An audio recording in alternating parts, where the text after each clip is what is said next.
So we started our own label.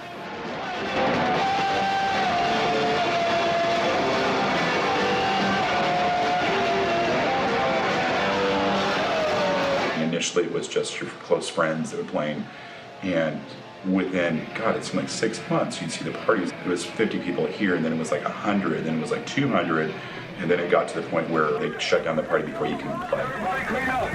Then the Buzzcocks come to town, or the Clash, and all of a sudden, who are all these people?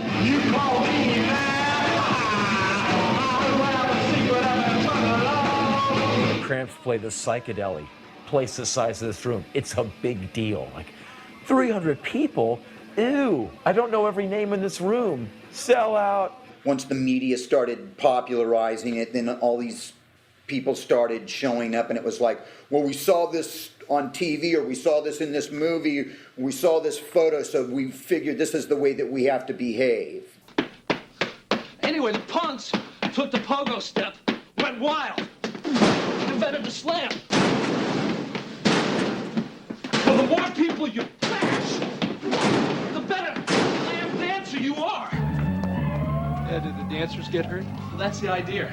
Band-Aids and bloody noses are punk status symbols.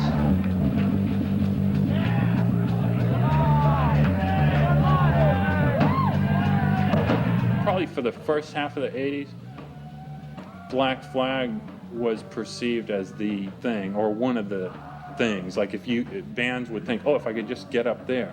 And up there meant sleeping on people's floors, not having any place to live, being poor all the time, this type of thing. And that was the top. We were like a shark. If we stopped moving, we didn't eat. You know, that van had to keep moving from gig to gig, or there's no food.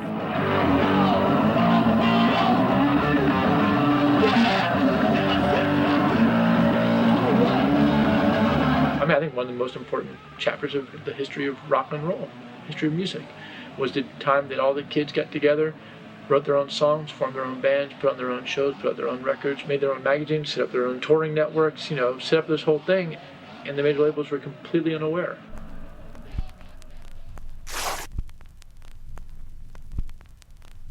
So Mike, tell us about the tour so far. Well, here we are, and boy, what a show it is. Look.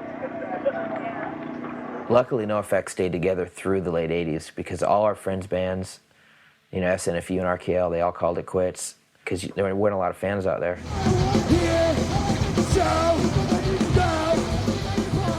I think it was just a very low ebb for punk rock. I mean, there just wasn't much happening right then. A lot of metal, you know, not a lot of punk. There were a few bands in America that were playing punk in the late 80s. I even remember like the Anti-Club, which was supposed to be like the last holdout of punk clubs or whatever, said, yeah, we're not really booking punk bands. We just played backyard parties and stuff before that with other punk bands that couldn't get a venue to let them play.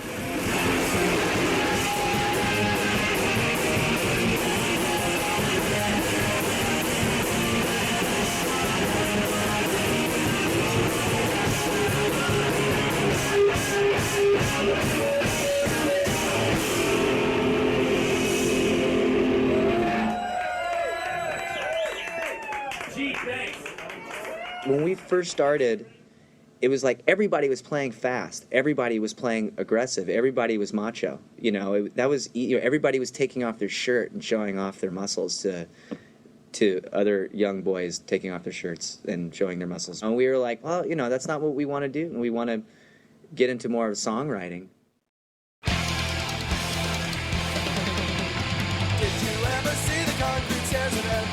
Bad Religion came back in '88 with Suffer, and that was the first melodic punk album, it seemed to me, in 4 or 5 years.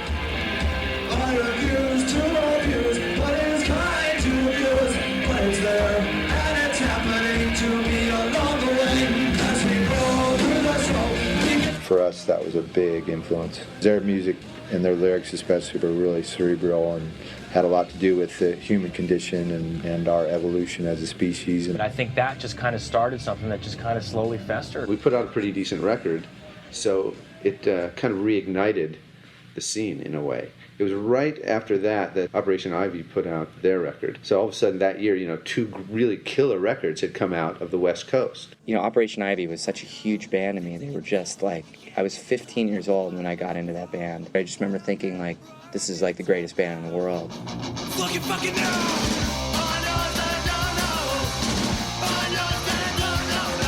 that's when the punk renaissance started.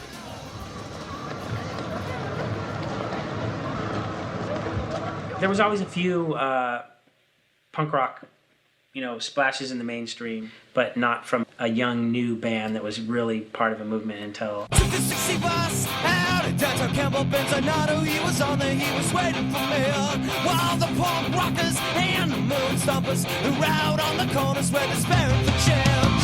I started Green Day. Green Day. Like the Offspring. And I love the Offspring. The Offspring and Pennywise, Rancid. Rancid. Green Day, Rancid. Green Day and Rancid and the Offspring. I'm surprised it took as long as it did with punk. Part of the reason, I guess, was because the music was so intense, it delayed the inevitable mass embrace. And I figured it was going to happen sooner or later. I mean, the music was too good. Up until Nirvana, Bad Religion and Fugazi had been kind of running neck and neck in a quiet competition of how big can this get? Because when Ian in a warehouse out in DC and me and Brett in a warehouse on Santa Monica Boulevard each start pushing out like 120,000 albums independently. I mean, punk rock had never been that big in this day and age.